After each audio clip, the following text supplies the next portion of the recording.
Okay, here we are, Matthew Russell Lee, here by the Southern District of New York Courthouse. We're at the back entrance where the cavalcade of Trump convoy trucks are.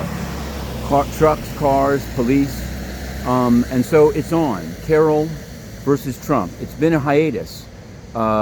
Tuesday, New Hampshire primary. Wednesday, there are things of COVID, and we've written a story this morning about things our sources have told us how they're going to do it today. Distancing, even possibly in different rooms, which seems strange given that you want to assess the credibility of the witnesses. But we'll go in, you can find that. We've put more details on it, both on Substack and on X for subscribers. So be looking for that feed coming very soon.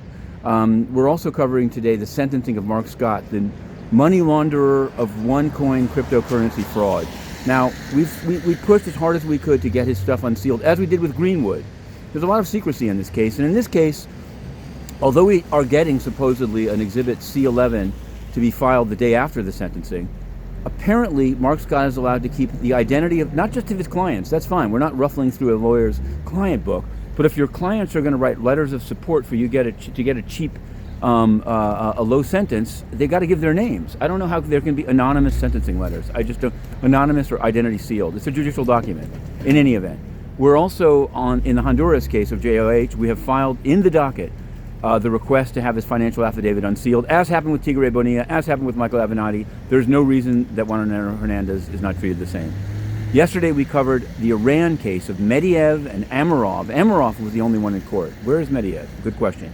Amirov only has to have an Azerbaijani translator. That's why it's been delayed. The judge seems to want to push the case forward, but without an Azerbaijani translator or interpreter, it's hard to do. There also is the matter of CP on his phone. So we're covering that, and we've asked the UN about both of those issues. Honduras and Antonio Guterres' shameful propping up of Juan Antonio Hernandez's second election, and also Iran, which the UN has a very ambiguous relationship with. And the funny thing is that we have no answer at all. The UN refuses to answer basic questions about its relation with those two and many other countries. We also wrote to this man, Ian Phillips. He's the head of the News and Media Division. He says in his profile that his focus is particularly on press freedom. Well, we'll see. Inner City Press, we continue.